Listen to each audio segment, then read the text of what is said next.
Bueno chicos, este es el último tema del cuestionario, se llama propiedades coligativas.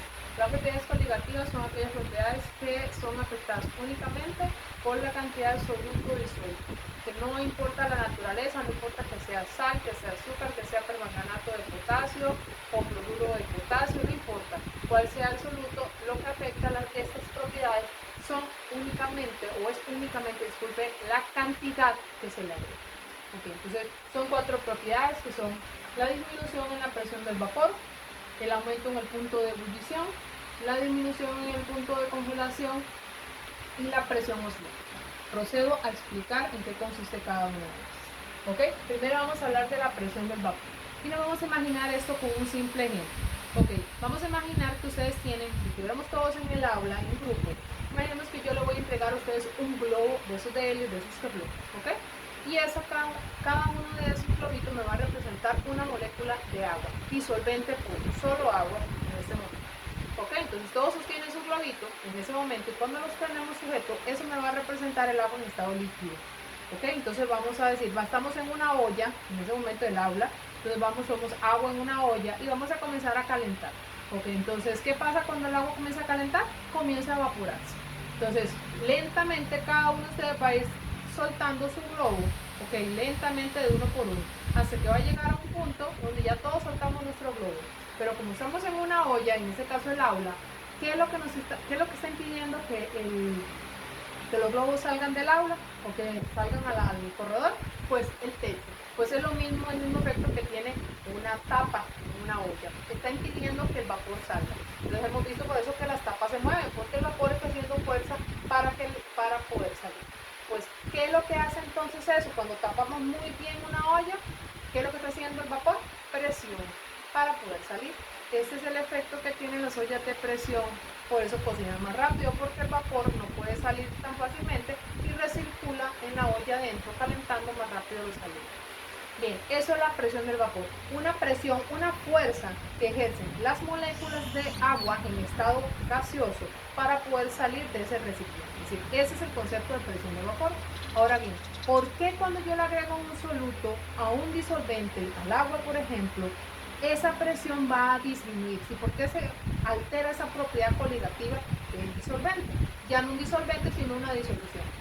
Entonces veamos, ¿por qué? Y ahora nos vamos a imaginar lo siguiente. Resulta que volvemos a jalar el globito y resulta que yo le digo a la mitad de ustedes que le amarren un contrapeso, no importa. Uno le amarró un lapicero, otro le amarró un borrador, otro le amarró la maquinilla, otro se lo amarró aquí al botón de la camisa, no importa, ¿ok? Lo amarraron a algo. Entonces yo les digo, ahora sí, volvemos a calentar el sistema y vuelve a evaporarse esto y vuelven a soltar los globos. La pregunta es, ¿vuelven a salir la misma cantidad de globos hacia el techo? Me imagino que dedujeron que no. Entonces, ¿por qué no salió la misma cantidad de globos hacia el techo a hacer presión?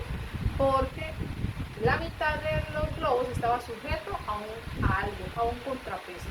Sin importar que fuera un lapicero, que fuera el botón de la camisa, que fuera lo amarraron al escritorio o al pupitre, sin importar a dónde estaba sujeto el globo, no ascendió de la misma manera que ascendieron los globos que no tenían ningún peso.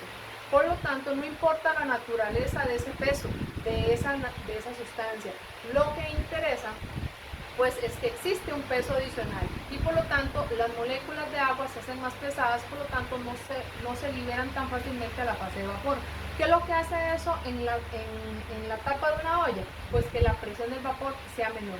Hay menos moléculas evaporadas en estado gaseoso y por lo tanto la presión disminuye. Okay. Eso es la disminución y eso es una propiedad coligativa porque está relacionada a la cantidad de soluto que yo le agregue. Entre más soluto le agregue yo a ese sistema, menor va a ser la cantidad de moléculas que se evaporan y por lo tanto menor va a ser la presión. Bien, ¿por qué es importante que tengamos en cuenta eso? Porque ahora el punto de ebullición está relacionado, hasta el punto de congelación está relacionada a este factor, que es la presión del vapor. ¿Ok? Entonces, el punto de ebullición está relacionado al punto de la disminución de la presión del vapor. ¿Okay? ¿Qué es el punto de ebullición? Todos conocemos que cuando algo ebulle, algo hierve, ¿okay? Es cuando comienza a hacer burbujitas en una olla. ¿Okay? La definición física de lo que es punto de ebullición es cuando la presión de vapor del sistema igual a la presión atmosférica. Recuerden que la presión atmosférica es esa presión que tenemos todos, los que estamos en la corteza terrestre, ejercida por esa presión, esa columna de gases que hay en la atmósfera. Ok, esa es la presión atmosférica.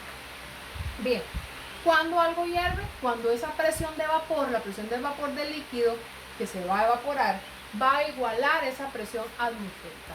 Entonces decimos que si yo tengo una presión, la presión del vapor, que es la que va para arriba, y la presión atmosférica, que va para abajo, cuando algo hierve es cuando estas dos presiones son iguales.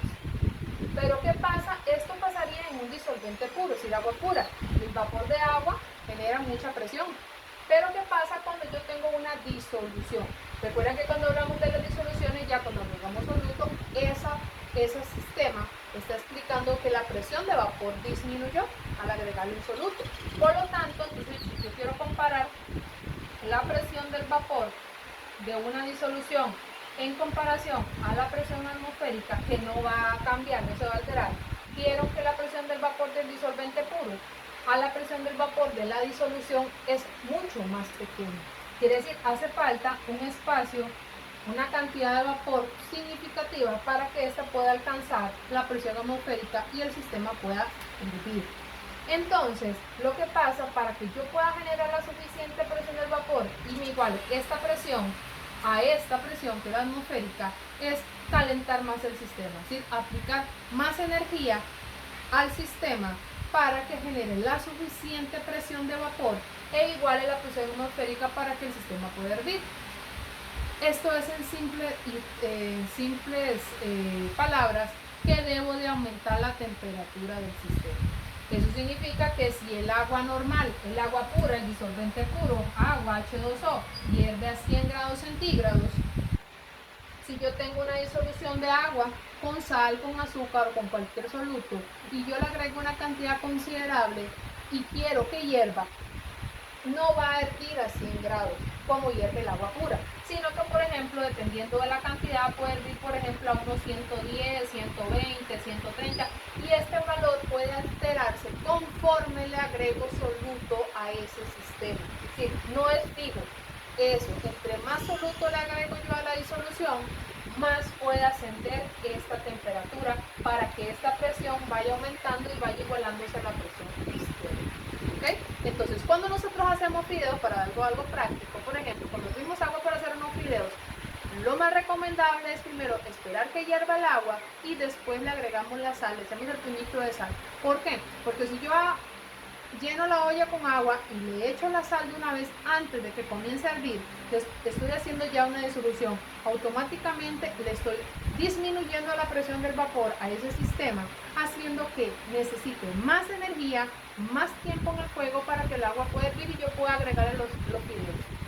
Así que por sistemas prácticos, otro sistema práctico para lo que aplica esto, cuando cocino frijoles, lo más lógico, y eso nos lo han enseñado a nosotros, que primero esperemos que los frijoles estén suaves, ya hayan hervido, estén suaves para poder agregarle la sal.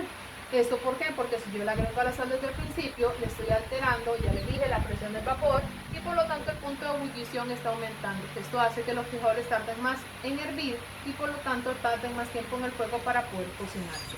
A veces no es que los frijoles están duros, sino que le agregamos una cantidad considerable de sal a los frijoles y por lo tanto le estamos retrasando el punto de ebullición. Eso nos economizaría bastante energía si le agregamos la sal hasta que los frijoles estén suaves. No altera ni el sabor, ni la textura, ni nada en el proceso.